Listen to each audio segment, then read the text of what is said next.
Let's go for the actual store. Europa, natural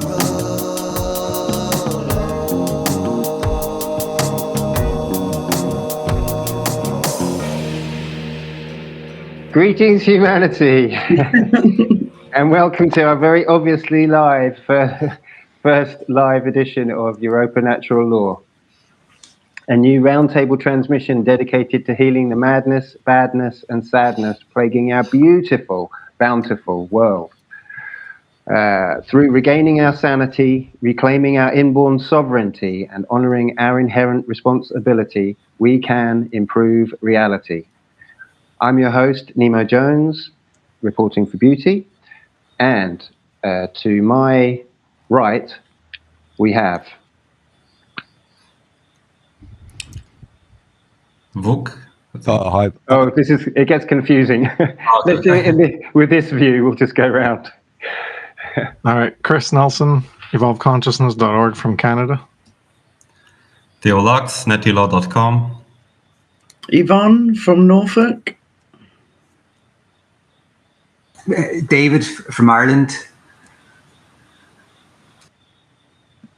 Hi, I'm Oscar from Denmark. Derek Paolicelli, hailing from France via California and then some. And hi, I'm Wukan Kempfer from alphavuk.net and from Germany. Great, so welcome everyone. As this is David's first show, would you like to give a little introduction of what brought you to this point where you want to get on a live transmission and talk about natural law, David? Yeah, I'll try to be as brief as I can. So I have been interested in anarchism for almost 20 years, or maybe actually a little over 20 years now. And I've been asking myself for a long time whether at the end of the day I would be an advocate of limited government or outright actual anarchism or voluntarism. And I guess I had sort of pushed that question aside for a long time. But then a few years ago, most of us are keenly aware of what happened in 2020, which kind of prompted a lot of people to maybe reevaluate their outlook on these sort of issues. And over the last years, that sort of thing has basically led me to looking into natural law. And about a year and a half ago, I came across a video series by Jana Espirito Santo, I think is how you pronounce her name, on public health and eugenics. And she in turn reminded me of Mark Passio's work, which I'd come across years ago, but I'd never really looked into. So so finally a few months ago, I started kind of looking at the question of natural law as an alternative to positive law property, actually looking at it closely. So that's more or less how I became interested in natural law in brief. So that's where I'm coming from. Great, thank you, and welcome. Right, so the subject that we're going to be talking about today is care, the generative principle. And I could start by just talking a little bit about it myself, because as we do each week, we think carefully about the subject that we're going to talk about. I invite people to write about it on the forum that we have on Telegram, which you are welcome to join. And I'll just read maybe a little bit, or maybe we'll see. I'll read a bit of what I wrote this week in relation to this question. So care, the generative principle, as I understand it, is the heart of creation itself, and it manifests through a positive and a negative aspect. So it's really brought to bear by human beings through desire. It's through longing, through what you actually want, through what you're focused on, through what you spend your time and attention on. These are the things that actually bring things into manifestation. And really, it's when your focus is determined and resolved and steadfast, that's when you can actually really manifest the results that you want. So we have a positive aspect of that has the potential to manifest through care, and then we have a negative aspect, which is also using exactly the same thing. It's determination, resolve, and consistency. These are the things that actually get results. And obviously the problem that we have in the world at the moment is that positivity is a bit like this. It's kind of all over the place. Oh, I'm positive about this, so I feel good about that. And everyone's kind of got different ideas. Whereas the negative sort of, you could say, use of this principle is very, very clear, very focused. And yeah, so that's my little bit to kind of kick off. So if anyone wants to jump in, go for it. Well, real quick, because just to play off of what NEMO was talking about, what really clicked in my head is we had a chat with the One Great Work Warriors and kind of like the art of the craft. Brandon Spencer was talking about, and a lot of people have as well. It's just think about the white magician and the dark magician. Black magician has nothing to do with race, color, whatever. It's just think of it in terms of allegory, if you will, metaphor, and obviously the light side is the positive side and the dark side is the negative side. These two, we could say, polar opposites almost, if you will. Think of the law of polarity and what's in the middle as well. A bunch of gray magicians that don't know what's going on. The generative principle is still in operation, just like natural law and law of attraction and all these things are always in operation 24/7. Yet they're very oblivious to these things, especially at that, point of just, ignorant, oblivious, apathetic, and whatever. But, towards, varying degrees towards, those, really heightened, adept mastery of natural law, whether it be on the negative sense or the positive sense, that is where people can really use and wield their magic at, high potential. And it's using that heart-based intelligence, that electromagnetic life force energy that's really manifesting things, with that true care. And people on the negative side, they still have that, but it's, not in the 100% pure sense, yet it's still quite effective, as we see in the world today, unfortunately, right? So, yeah, but we're sticking to the positive side of things, I believe, today. So that's all I got to say for now.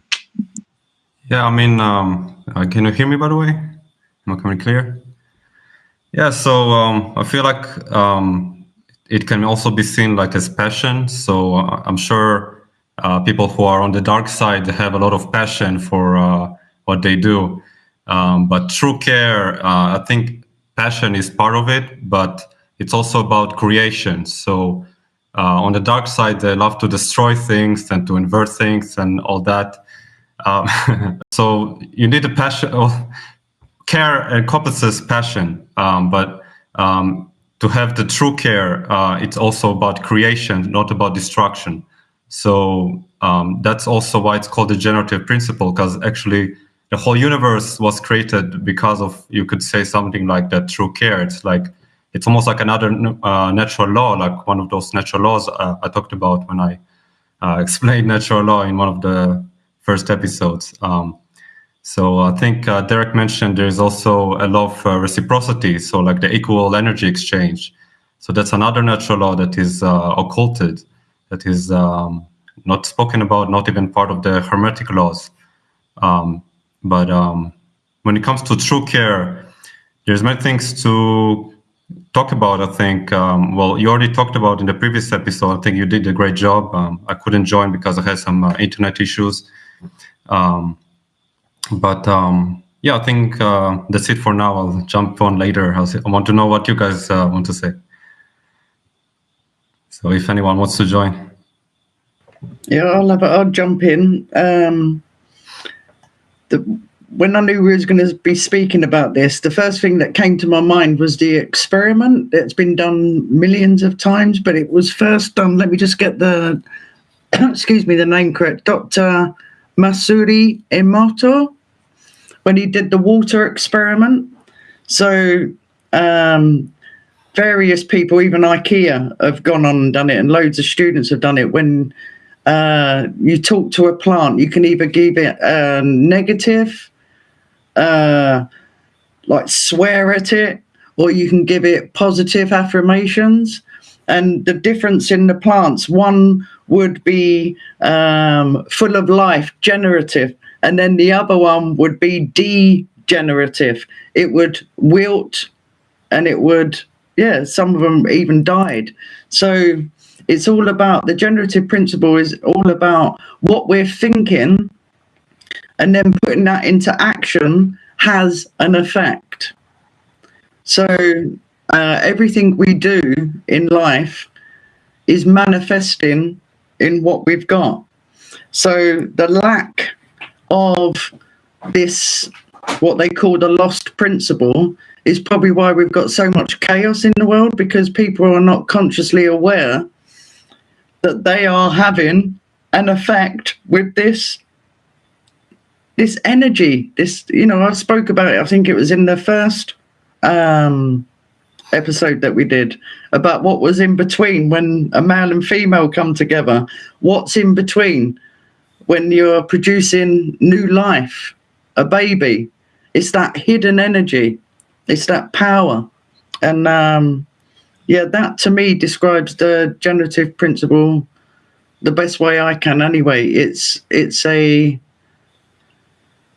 an energy that we all have, but some people, to be fair, are not even using it. They're stagnated. They're not moving forward, and that can cause all sorts of feelings of depression, low self-esteem, because they're not using that generative energy, because they don't know it's there. And hence why it's very important that as many of us as possible are teaching this, so people can start to gain their power back and be responsible for what they're creating in the world.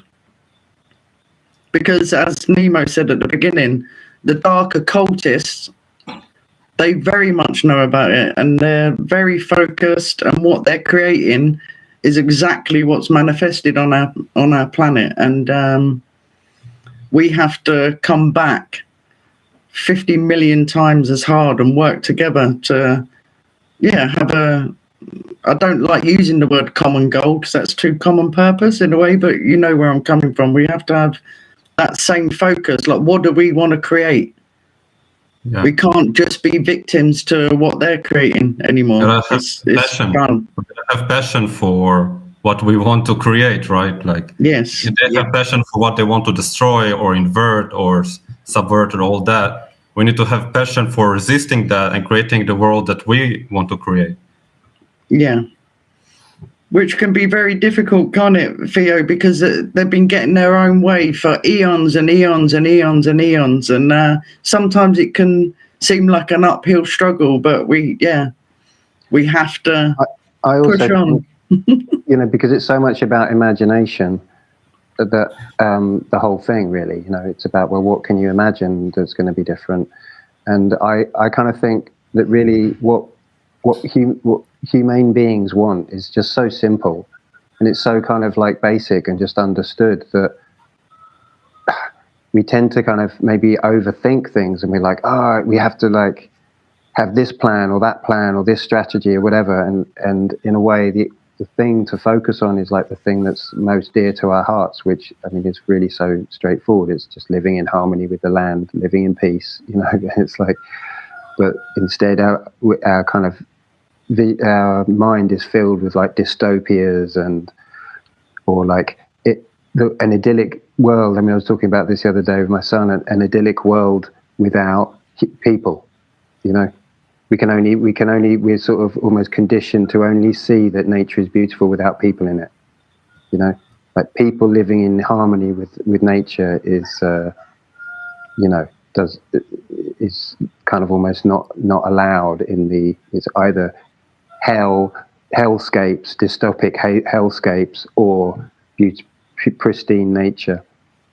That's the kind of way, those are the things that are put into our minds to imagine. And the sort of beautiful middle ground of those two things, of us actually just living and being humane together, is kind of almost not allowed in the narrative, in the culture. Mm-hmm. It has been trained out of us, I think, in my humble opinion. It has been trained out of us to, like, telepathy, for example, the experiment, Yvonne, you talked about with the plants, for example. They have put sensors on a plant, and they could like feel their trembling, their slight tremblings, and when the owner of the plant just thought about now I'm gonna go over and burn the plant, the plant screams in fear, quote unquote screams in fear.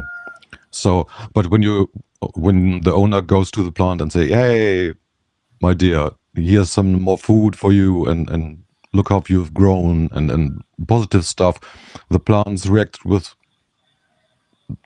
well to that, as you stated. And Masaru Emoto's work on water is very, very fundamental, and it changed my life. Definitely, I was very much a metalhead, and when I saw what the music does to water, it's the same effect like the word war or like hatred, and that made me rethink my musical choices and my habits on what I do listen to every day. And I think it's very, very important to understand the real basics of true care to get the inner trinity aligned. And I think that the fear is everywhere. The fear factor pumped into the population is visible everywhere. But it is very, very important to know what real love is, to expand, to be in a quiet state, to like be happy, quote unquote. Not happy is not the right word, but to be not in self-defense mode. So be grateful. Yeah, right. And that's for what is good, at least. Not be grateful for being enslaved. But. Yeah, it's a lot of things. Alone, being humble for life. Thanking the Creator for every new day you have. And that's, I think, an important part that has been lost or forgotten by many of us. And we are trained to see the dark side and the ugly sides of our world, what we do to water, for example, what we do to nature and plants. But we could be and can be, some of us are very good influences on other beings. And I think that's very important to focus on, to really push or like propagate the true loving care, to lose the fear and to expand not only your consciousness but also your like circle of friends and interests and knowledge and everything. That's from my part. Absolutely. Can I just add, adding on to that book, considering that we're made up of so much water. Exactly. Yeah, for sure. 80%. So maybe I'll say one more thing that I've written on the chat. So if you guys are watching, you can join the chat We have an open chat, everyone can join. And I've written something about this topic that we discussed before starting this live stream. I said that I think that caring is creating, because to create it requires care, and care requires creativity. So, it's equal in both ways how you look at it. And so if you're not creating, you're doing nothing, which is degenerating. You're doing the opposite, or you're actually doing the opposite of creating, which is destroying. If you have dark care, maybe you like destroying, right? You care about things being destroyed or being inverted, just like the dark occultists like to do. Or you have fake care, so you think you care about something that is important, but actually it's probably not very important. Maybe it's just some materialistic thing you're into, or some celebrity. So you think you care about them, but it's not a true form of care, because it doesn't lead to any new things being created by you or by anyone else. It's just literally it's wasted care. So true care leads to creation. Yeah. So again, like creation itself is like a force of true care. It's this generative. It's generation. Yeah. So it's a very foundational part of our reality as well.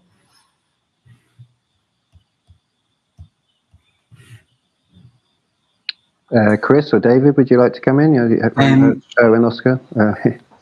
One thing that just occurred to me is that maybe one of the outcomes of people ignoring their ability to co-create their shared experience, to maybe use more highbrow language, is the increasing indulgence. Indulgence is the wrong term, but the increasing retreat into escapism, like just incessant streaming of TV series and that kind of thing, that maybe in a sense is a symptom of people's sense of complete lack of control over their own lives, and inability to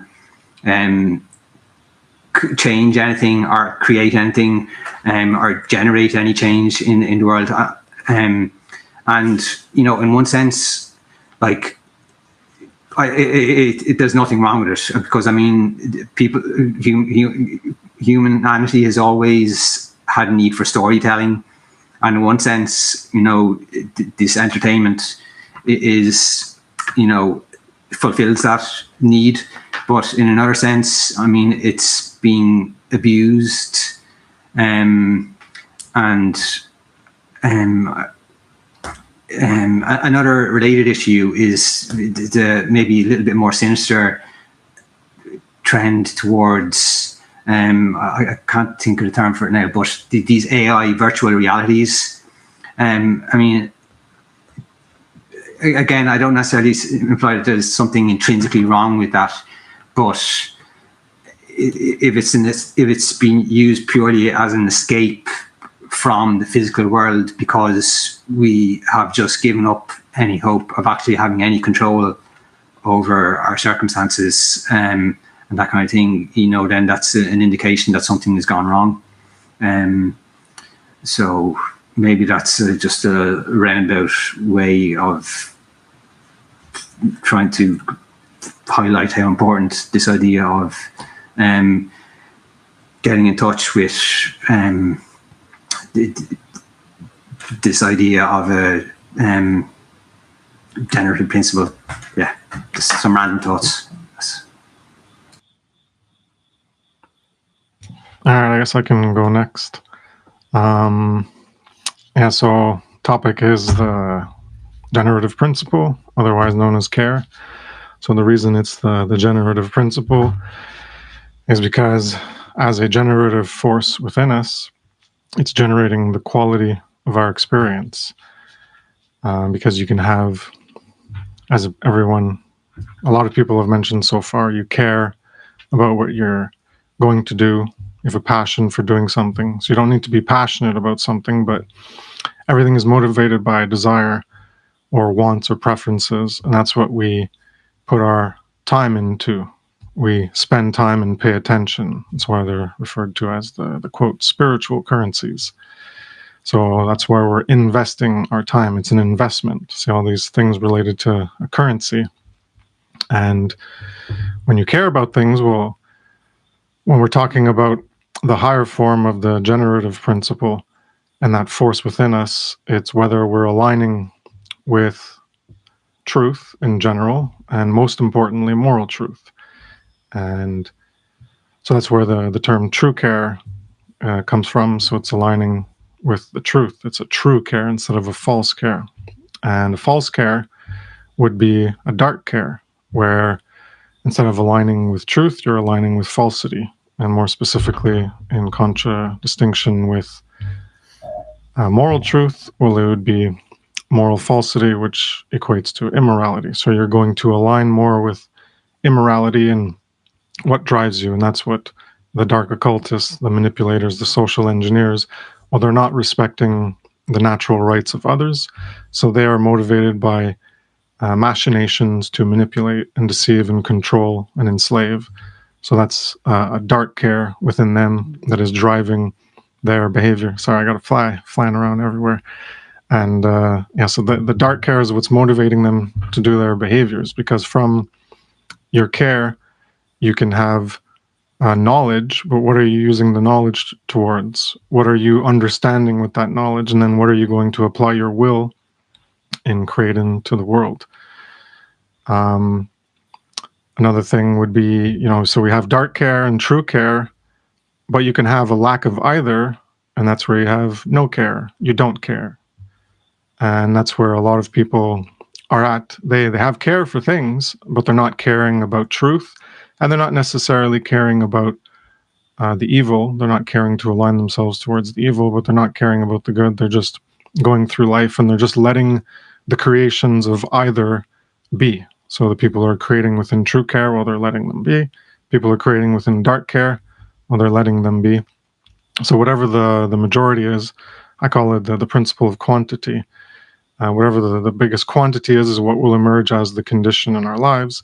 So when there's more people who have the ability to manipulate and influence others and get them to behave in the ways that they want those other people to behave, well, these people who don't care, they end up falling into that automated, programmed, conditioned, robotic way of living, of just going with whatever the status quo is and perpetuating it into the future. So they end up caught up into the pathway of dark care, and that's where you have the symbolism of the checkerboard floor in Freemasonry, of being ignorant of the definitive objective difference between what is right or wrong behavior, and then you end up creating wrong behavior because you don't know the difference, so you can't choose what you don't know the difference is. So you're not even aware that what you're engaging in as a behavior is actually right or wrong, so that means you're going to be engaging in wrongs without even knowing it.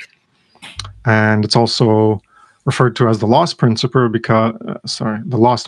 because people, well, they don't care, right? A lot of people just don't care about a lot of things. They don't care about what's going on in the world. So when they don't care about what's going on in the world, then you're not going to be able to change what's going on in the world because you don't even care about it. So you can't even use that force within you to align your behaviors in order to move in that direction of either caring to create more of it in a conscious capacity, or consciously going against it and trying to create something different. And when we don't care enough to create things, that can be from fear, like explicit fear, or the force of fear, which will manifest as apathy. So apathy is just not caring, and that's like the middle point between a dark care and a true care. In the middle is just you don't care. And that can lead to ignorance, so you don't learn about things such as moral truth, and you don't understand things, so then you're in confusion about how the world is operating, why are things happening, why are things this way. And you can also end up in a position of cowardice and laziness, so you haven't developed enough courage and willpower to act obviously in alignment with moral truth. And that's where the dark care component is. These people are activated in their dark care to actualize things, so they use knowledge and understanding, so they're not ignorant and confused, and they apply that as they have the courage to enact their will in order to create changes in the world in alignment with how they want things to be. So they don't have the courage, they don't have the cowardice and the laziness. And so that's why most people need the care, because it'll break that cowardice and laziness and help them develop the courage and the will to act.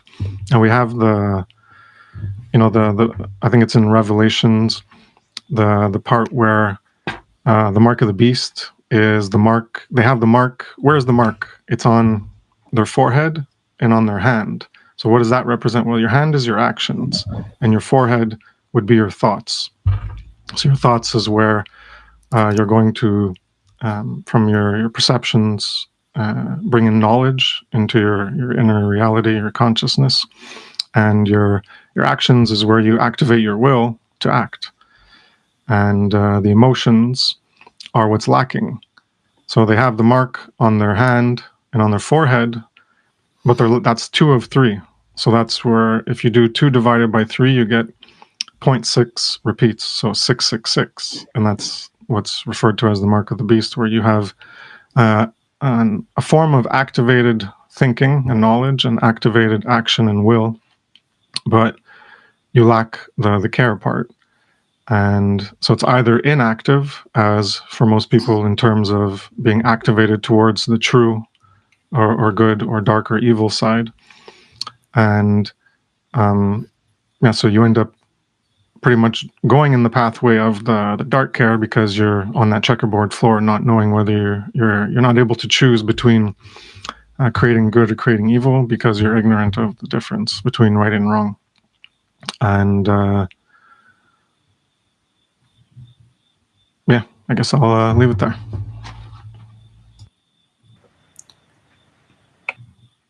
Thanks a lot there. Thanks, Chris. Very good. Yeah. Hallelujah!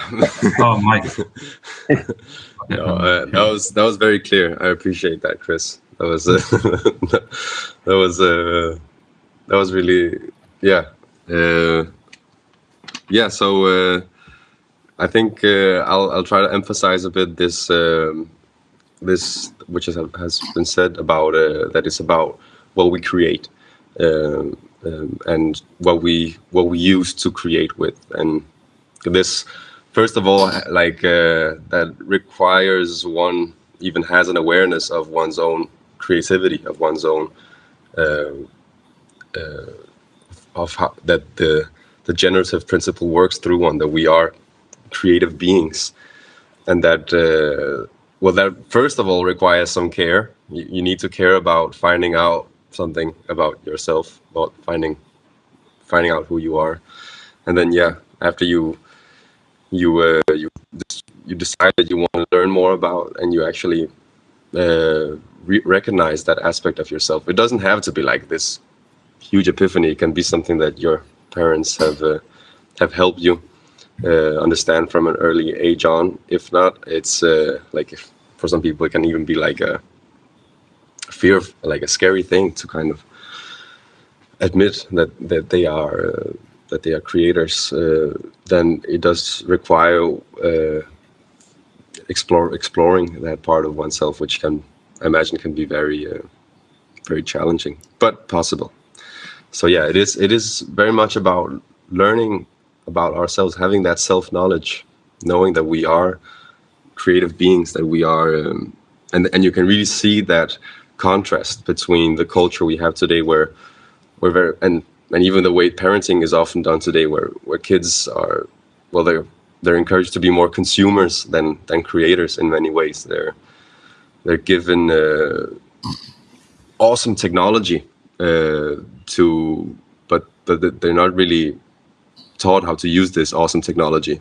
It's more like be passive and let the state program you, or let Hollywood program you, or have this fucking propaganda indoctrinated into you. Life is just a movie, man. You don't know. Exactly. That you point at something very, very important there. This whole idea that life is just an experience, and that we do we have a Everyone say is just a in spectator. what happens? Is this just an experience that, like, are we just on a ride, or do we have a say in what happens here?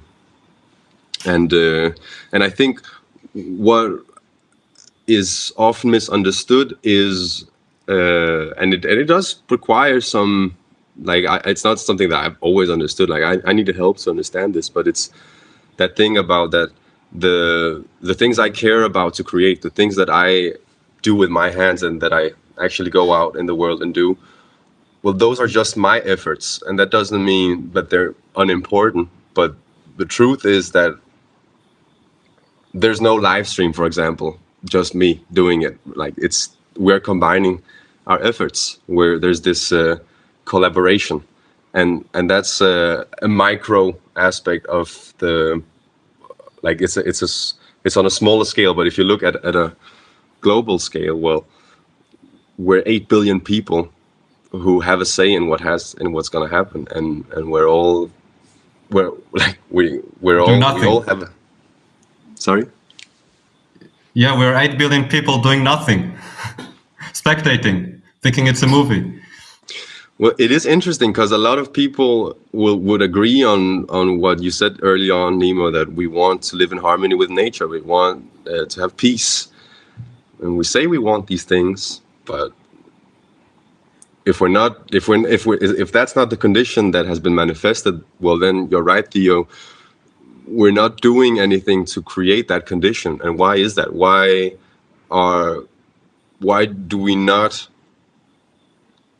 Well, the answer is we do not know. We do not know how to create that condition. Because if we knew, we would create it. And maybe a few individuals or a small minority do. But I mean, that's very optimistic. I mean, the reality is that people don't actually know how to create what they say they want. And do they even know that they are creators?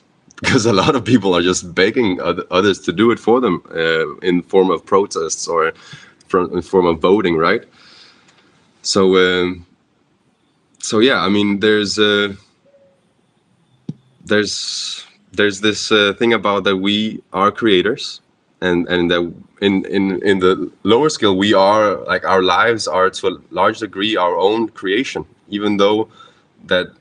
For example, what you said about earlier, KRIS, that if you have no care, then you're a target for the people who have dark care that can just manipulate you into being their puppet. Well, that's me right there that you're describing. Maybe not right now. I feel I've developed a stronger intellectual self-defense, and I'm more able to recognize poison worldviews. But I was deep in the Satanism, and I'm still developing that true care, developing that willingness to live in alignment with natural law. And what I'm trying to say is I did not have the care. I had no care, which is something I think is not natural. I think it is natural to care about. Like, you have an average 4-year-old, if they're not, like, given way too much like poison in forms of candy or whatever, or in screens, they'll ask you around 400-500 questions a day. They care about knowing what's happening. Like, who am I? What is this realm that I live in?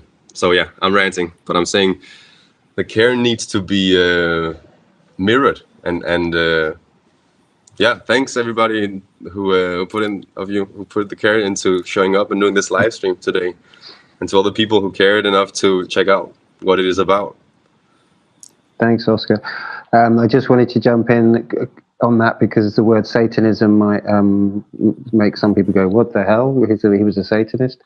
And I just want to clarify. Obviously, everyone here is kind of like. We all share an understanding. It's a kind of unspoken thing. Like, it's kind of a weird background in a way that we have. But anyway, the point is, part of that is that we understand something different from what most people would understand from the word Satanism, which is it's not to do with worship of a deity called Satan. It's to do with basically hedonism. hedonism, yeah, I suppose is one way of putting it. Yeah, it's Psychopathy. Psychopathy, yeah, it's to do with this worldview, which is kind of very different to true care, but it is a kind of care. It's a sort of self-care, self at the expense of the other care, that kind of care. And I just wanted to sort of say, because people were talking about, I think earlier about this, or it's come up a few times, talking about dark care, that I think it's important to understand that this dark care, this kind of, I don't think it's coming from a conscious place of destruction. Like there is that aspect of kind of spite and aggression and domination and control. But what is so, I think, is a sort of something that I'm almost coming to terms with, really understanding and contemplating this deeply, is that is coming from a place of weakness and fear. That's at the heart of it, and so it's ultimately a kind of self-loathing right in the heart of that.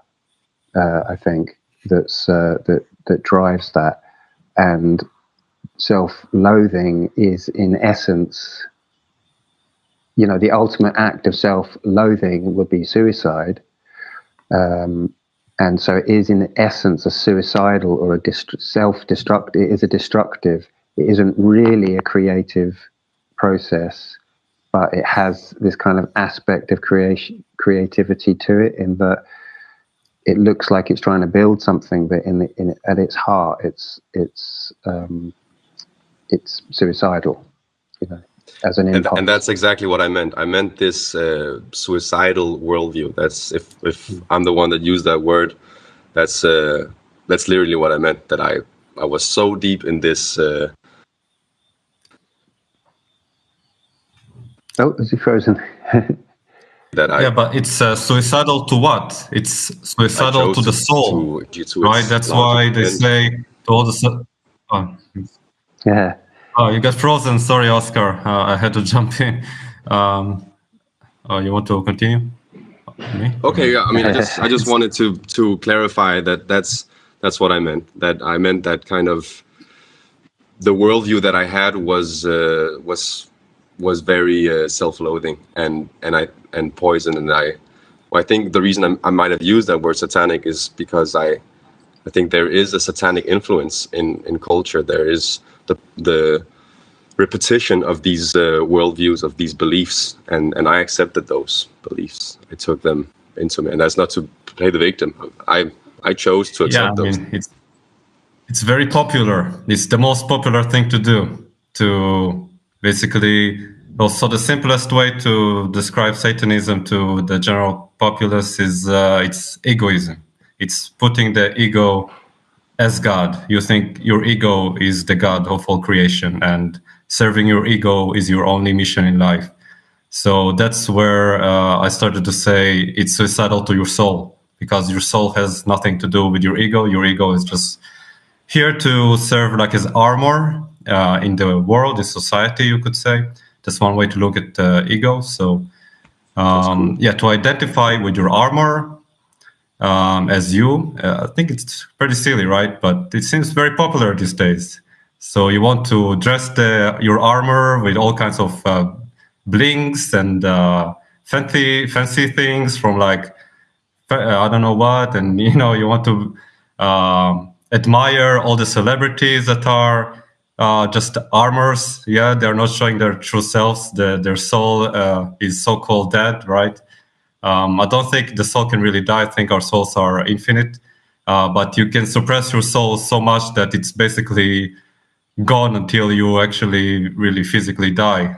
I mean, but we are about being our true selves, right? We talked about before that true care requires you being in your true self to just, in a way, you also need to not care, right? You need to not care that people, what they will think about you. Because most people really care too much what they will think about me, and then they become identified with their armors, right?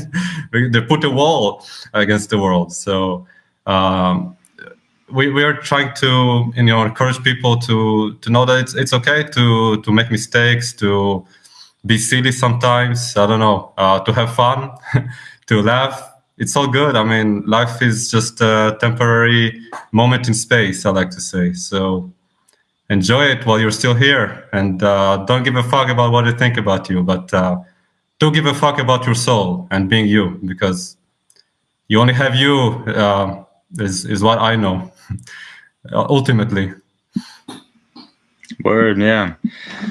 I guess I'll jump in real quick. I only had a little brief little thing in the beginning, not like it matters, but once you really get to know yourself, then you get that proper true love for yourself, and that really, goes kind of hand in hand with that, care for self. And I'm sure people have heard it before, but guess what? If you haven't heard it before, if you don't have that within yourself, how can you give it to someone else? So how can you really give a fuck about this planet, this world that we're living in, the environment you're around, the community, even the family that you're brought up in, whatever the fuck? How do you have, love and gratitude, and how are you able to express that to everything in creation? If you really want to break it down to that level, right? But yeah, it's got to come from the heart, from the starts, in a sense, right? And yeah, like I mentioned, it's really, yeah, the solar plexus, it's been described, it identifies with courage and that will force, but I also feel like it's really it's activated even at a much more intense level, as all the lower chakras. When that heart chakra is really open and properly rotating, because chakra just means wheel. It's just these wheels of energy, but think of it more in 3 or even 4D terms. We have this liquid crystal oscillating life force energy pumping through us all the time. How are you in tune with that? How are you using that to wield your will to do things in life that just need to be done? There's situations that everyone has, other countries, and all these things where we come up across all types of adversity, or things that need to be solved, and tasks that need to be done, things that need to be cleaned up, food to cook and whatever, right? Like just everything, just being on top of stuff. And I feel like once you like cross a certain threshold where it's just moving at such a optimum level, it's almost on autopilot, you have so much more energy to exert almost effortlessly into these things, so you have more proper time to do other stuff and just keep going and not have to worry about, I need, I'm worried about my protein levels and whatever the fuck. Once you get to higher spiritual levels, certain things kind of you wean off, sometimes naturally, sometimes in a lot of cases, people need to have a discipline towards certain things. Like for me, I've fasted, upwards to almost like 200 days out of my life. And just going through these, self-initiated processes helped out a bunch, and you get to know yourself much more, and you care about yourself on all these different levels. And that just really, extends and is a reflection, right? The mirror reflection that people like to say in the New Age community, like the universe is just a reflection. Well, how much are you amplified and in tune with the universe to have a proper reflection, so that, it's, like all good vibes? It ain't going to be like that in a collective conscious mixed with, unconsciousness of, these 8 billion people that, hey, everyone, unfortunately, in this fallen time matrix, we're bound to break natural laws, unfortunately. But the mission in this incarnation is at least to be aligned as much as possible and cause the least amount of harm and be on the side of good. And, imagine what the history books are going to be saying about our generation. I mentioned this in the last one. I think, as far as, us being, the first generation that lived through the invention of the ethers being manifested through the ethernets via the internet, right? And so you see, how are people expressing themselves, and, what are people devoting their time and effort and energy towards? What are we doing right now? We're just trying to teach and, evoke the alignment towards these sacred principles. And this is the common ground that, Leslie Powers and I speak about in regards to dissolving the divides that are conquering the planet, country in, country out, throughout the communities and families and all this stuff. But there's so much more to all this fucking bullshit. and we can, tap into it right fucking here, first and fucking foremost. Take it to the law correspondence of the universe being inside you. Are you versing well with the you and I verse, right? So that's all I'll say for now. Save a little left for the last time. Great, Derek. And just want to say, if it sounds like really difficult or serious or like almost like scary, maybe for some people, like what we're talking about, like, getting to the true care, to the true self, like, oh, that sounds really serious, or like, oh, I'm really scared, or like, it's like, sure. I'm sure it was like that for all of us. Definitely it was for me. It was very difficult and scary, and it was a whole process. It's like a hero's journey to really be on that path of truth. And but the thing is once you get over that hump, right, you have to climb that hill. But once you're on the hill, the view is incredible. And what you find is actually your life is becoming very synchronistic, or like Derek likes to say, very synchronicious. So like things flow really easily. You meet the right people at the right time. The things happen just when they should happen, just when you would love them to happen. Maybe if you had some issues in your life, whether it's like, physical, spiritual, mental, maybe you'll start to find that they're starting to ease up. You start to have, things flow again easily. You really start to feel like you're tuning to something great. You're in flow, like, like the waves of the ocean, like when you're on the shore and it's a beautiful sunny day. It can really feel like that many days when you're doing the great work. So if you're in the dark, if you're in a bad place in life, this is the path for you, for sure. I think true care comes as well from heart activation, like the Heart Mouth Institute and Heart Coherence Science. I want to just mention shortly here, but that's a great resource for research. And we have to start with ourselves first. I think that what was stated before with Carl Gustav Jung and Michael Tessarion call it the self-murder of the soul and the self-murder of consciousness, for example, to better fit into society, to not be worried about, let's say, smaller things when you have to, for example, work at a weapons manufacturer or whatever.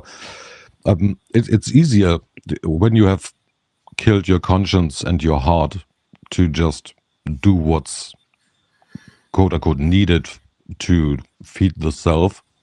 But I think it's very important to listen to the very faint voice of your soul and your consciousness, and to follow their advice, because it is the life experience you get after you really activate your care, your self, your heart, for yourself, for example, first, and do yourself something good, and don't, meaning you take care that you don't drink anything like poisonous or what's not healthy for you, or addictive stuff, and like sugar, soda, and so on. And you start really to develop self-care to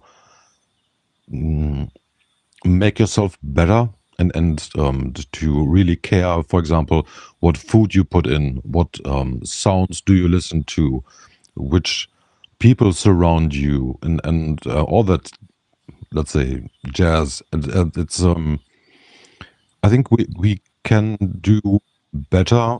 For the most people around here in Europe, we could do better if we would care more about ourselves. And I mean it in a deep sense, in a to harmonize with nature and with the all better, and less to our so-called quote-unquote society, the money printing machine. And I think Jiddu Krishnamurti was it who said it's no sign of healthiness to be well adapted to an extreme sick society. And I think he's perfectly spot on.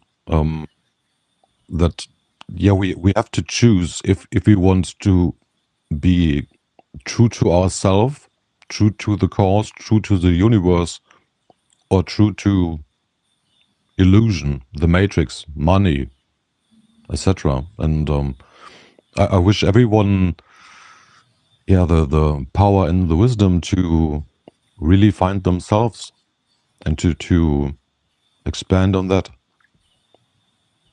The still small voice Exactly. will help you out there. Yeah. Thanks for But like, fuck that, because perfection is impossible. So why even bother trying? This is just a movie. It's just a game. It's just a hologram. It's just a simulation. There's no point. So just go have fun, enjoy your life, and don't worry about it. None of it matters. So just whatever. We're just talking bullshit, and you can just ignore us and anybody else that says similar stuff to us. It's that easy. Yeah, and while you're doing that, your children are getting fucked about. So start caring.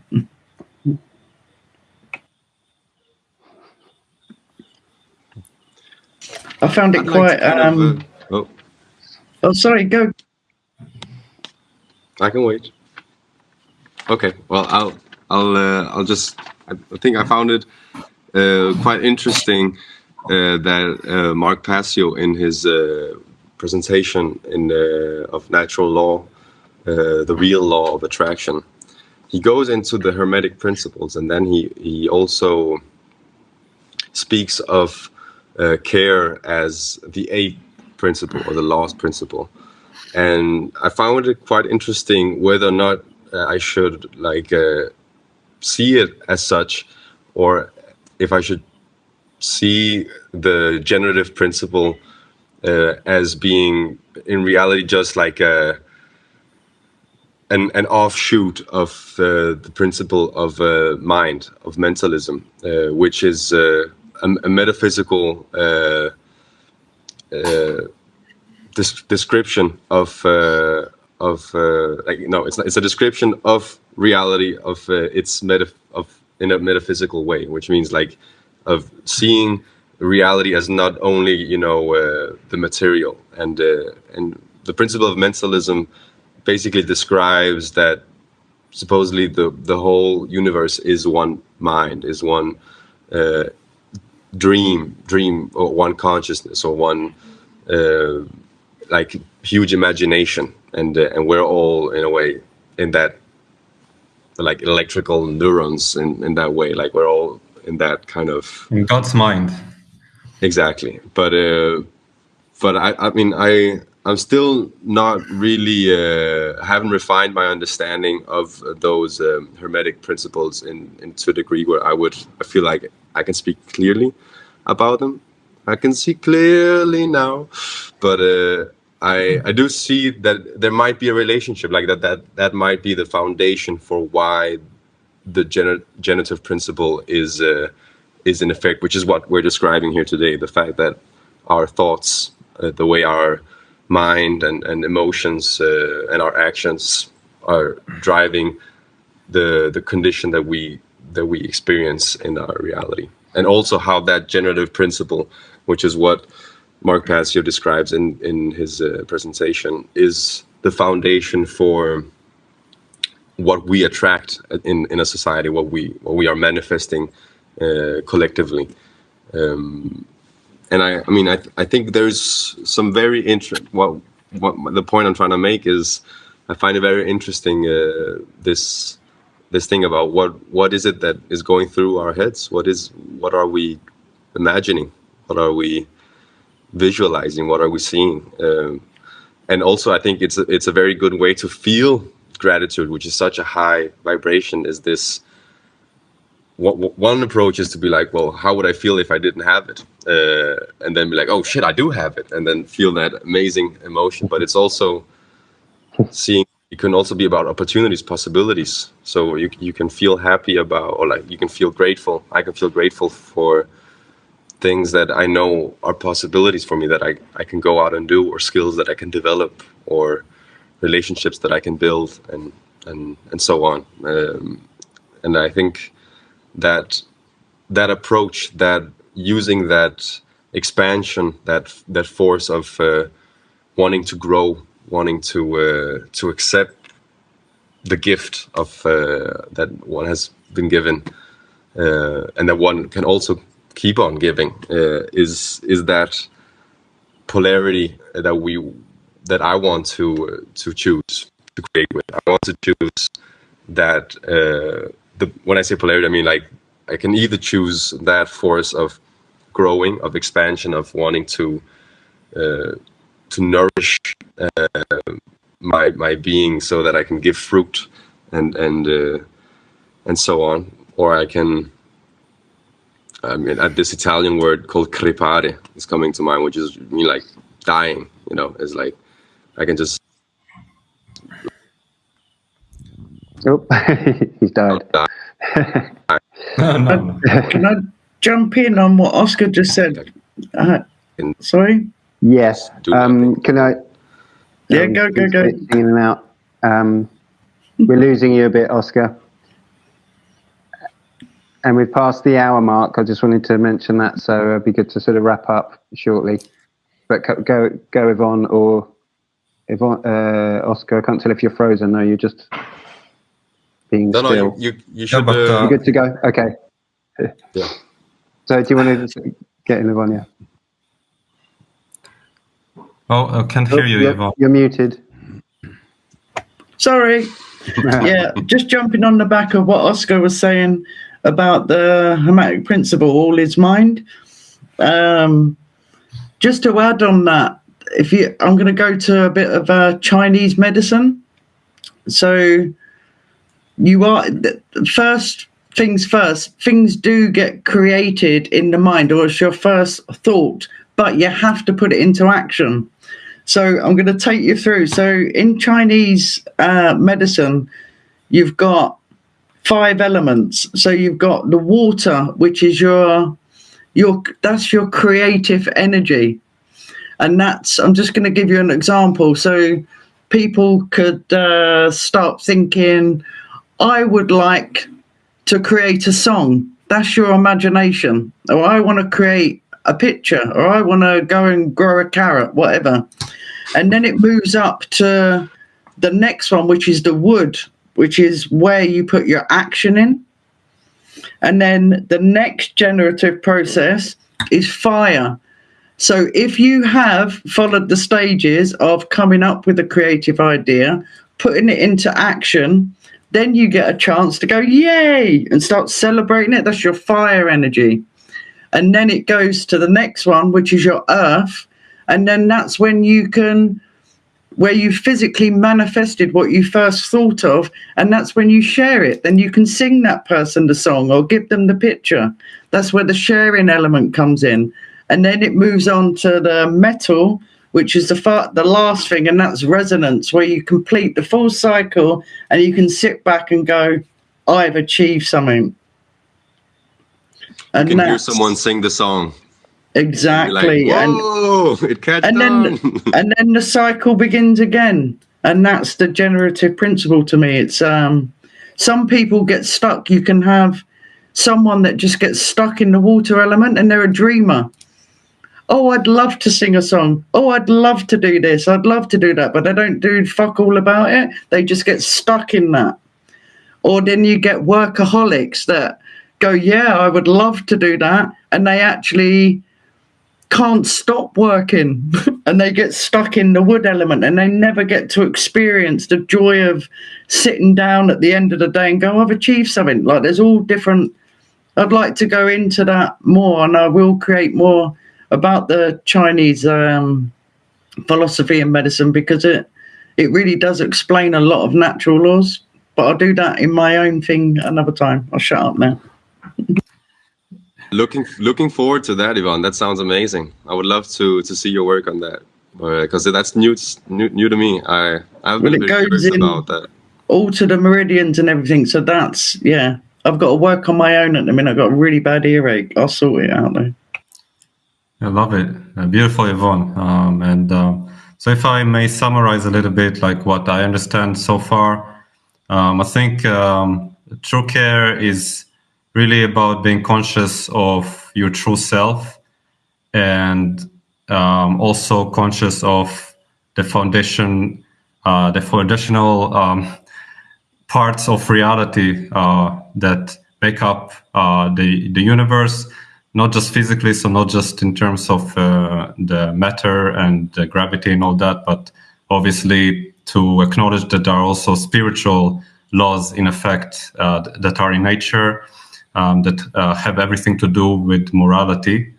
So it is objective. So if I murder someone, even if I imagine that it's a good thing to murder someone for some reason, like what people do in the police or military, for instance, it doesn't mean that it will have a good effect like I imagine. Actually, it will have a negative effect on me if I murder someone. Like, that is objective. So that's how morality is objective. So just like that, you could also see your soul as an objective part of reality, and your ego and all the things that are, what we like to say in the Matrix, are subjective. So they have not really much to do with your soul at all. They are kind of here for entertainment, you could think of it. And so are you caught up in it? Are you caught up in the metrics, in the minutia, in the TV and the box, in the screen? Are you like that all the time? Or are you actually part of this whole beautiful thing, like Yvonne mentioned, this cyclical and expansive beauty of nature and creating, and you are part of it, whether you like it or not. You're here. If you're watching this, you're here. So like, why don't you be a good participant in this beautiful creation, and instead of just falling for that matrix, for that box, putting yourself inside a little box, the black box, maybe you could have a beautiful life that everyone will be inspired by. So be conscious of what you're imagining. Imagine beautiful things, and maybe they will come true. Yeah, And put come the and give us a action. hand. Come and give us a hand. Yeah. There's a job to be doing. Right. Any last thoughts? Quick ones? Yeah, real quick. So, in conclusion, right? No, just kidding. I love saying that. What do you all know about that Hyros Gamos? You know, the alchemical wedding. You know, the merging of the divine masculine, divine feminine, or sacred, if you will. Whether it be the two hemispheres within your mind, brain, or also just in essence, in practice, in principle, in allegory, if you will. How I see this as well, you know, I mentioned, you know, that electromagnetic force, you know, male, female, electromagnetic, right? We need harmony of those to really get that oscillation properly moving. You know, I mentioned the heart chakra and stuff like that. And, you know, to really get that crown properly lit, you need this pumping the proper energy up there. Otherwise, it ain't going to be cracking. It's not happening, really. And, you know, that's what I kind of experienced. And, like, it literally, I had such a shock surge of energy back in 2012. And there was some kind of fire I lit up under my ass. I'm not going to get into it, but, you know, just the immensity and intensity of care that just, you know, shook through the core of my being. I was almost like an insomniac. I just, you know, went through so much material, like a quantum leap type of learning curve of just, you know, all diving deep into the esoterica, because I had so many inklings and not really reading into it beforehand. But then, like, once you get hooked, like, I I just, dove as deep as I could, kind of thing. So it was really, just kind of like that spark of interest in, in that care that drove it as well, the will force, because I had a lot of stuff that, I wanted to apply to my life to make it better, because I wasn't in shambles, but, I felt like, things could improve in a lot of domains, including health and all that stuff. And I also noticed, y'all heard, that mama bear energy, whatever, right? And that's kind of like that, cosmic care, that, it's like that superhuman strength.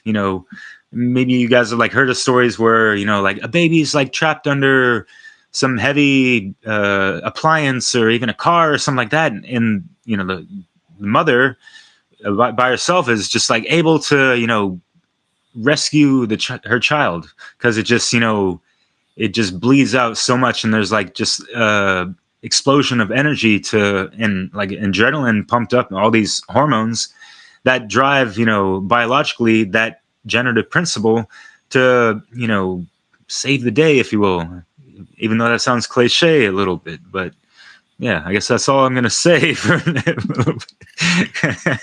Have a nice day a little bit. Make it great a little bit. And doing the great work within yourself, that really activates that proper, true care. And we wouldn't be here trying to, pass on the great work, pass off, if you will, if we didn't do some proper stuff within.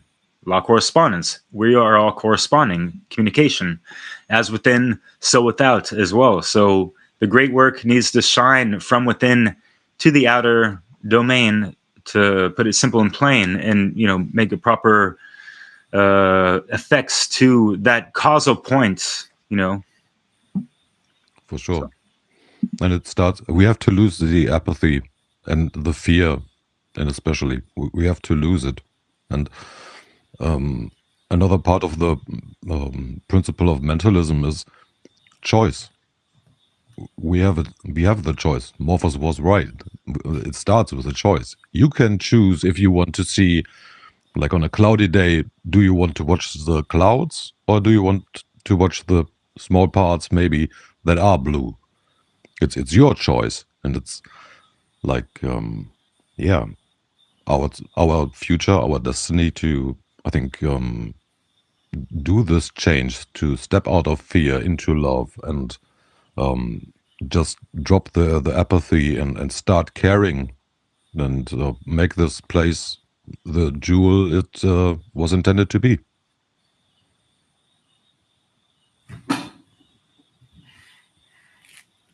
Anyone else with a last thought? Oh, look, we've lost someone, I think. Oh, no. That's very much. I'd just like to add as well to what KRIS was saying. I found that I've never heard it put like that before. And I really did see in my mind that, probably 90% of the population actually don't care. And, because sometimes I get real down in the dumps of how much the psychopaths are actually, it seems like they're winning. And I think they are. Sorry to say, but it kind of gives me a sense of that there potentially is something to achieve in carrying on doing this great work, because if 90% of the population are in the state where they don't care, they're not generating anything. So if you can, it's like Star Wars, if you can get someone to care, another 10 people, and then it spreads and spreads and spreads and spreads, and then we might, with our generative care, start tipping the scales a little bit, and maybe these dark occultists won't be so smug. That's what I was going to say. Anyone else with a last thought? Suffering, chaos. I think I mentioned that previously. That's how. That's unfortunately some of the only way that a lot of people are going to care. Yeah. We do our part to try to give them the easy path, the path of Ma'at, instead of the path of Isfet, the path of Ma'at, moral education, to care for it through learning about it, rather than going the hard way of suffering and chaos. And yeah, learning the hard way with Isfet, that symbolism. Mm. Yeah. Yeah. Okay. Okay. Anyone else? Shall I finish up? Okay. Well, I was just going to pick up a couple of things before I do the actual closing. I wanted to say something about the shadow, the dark. You know, this thing, the shadow within us that we have to face up to is the same as is a perfect reflection of the shadow without that we're talking about. So it's about looking at both, and that is part of, you know, true care is being able to look at the dark care, you know, and understand the reality of what it is. Really, activating the generative principle is aligning thought, feeling, and action. That's, you know, I think really important thing to consider. And just to respond to Oscar's point about the principle of mentalism, as in the work, the universe, well, all is mind. I think the way that I understand this, you know, and we can discuss this further later, you know, or next time or whatever, is about you know, there's two aspects to that. There's a generative aspect, and there's a regressive aspect. That's how you know, that's what that means. Of course, everything can't just be born. Everything also has to die. You know, so, and that all takes place within the one mind. So that's my sort of understanding of that. So we're talking about the aspect, the creative aspect. When we're talking about the generative principle. Okay, so thank you all so much. I think that's been a great show, a great first live stream. Well done, we made it through. Well, hopefully, fingers crossed, through this next bit as well. So thanks to everyone here, thanks to everyone behind the scenes. You can join us on Telegram with having great discussions all through the week, and we'll be back next week. We'll discuss with the topic. We might move on. Probably at some point, we are going to move and focus more on dark care. Maybe next week, maybe we'll see about that. It is true care that drives us to be here and to do our best to present our understanding of these essential topics. However, the algorithm doesn't care. So it's great if you can amplify our work very easily and help the algorithm to know what's truly important by liking, commenting, sharing this video, and subscribing to the channel. Everyone's links will be in the description below, as well as a link to the Telegram group. And we'll be back next time, next week, presumably, and hopefully with a live show if everyone's happy with how this went. I think it went pretty well. But for now, I'm Nemo Jones, reporting for Beauty, and I'll see you next time, and we'll all see you next time on Europa Natural Law.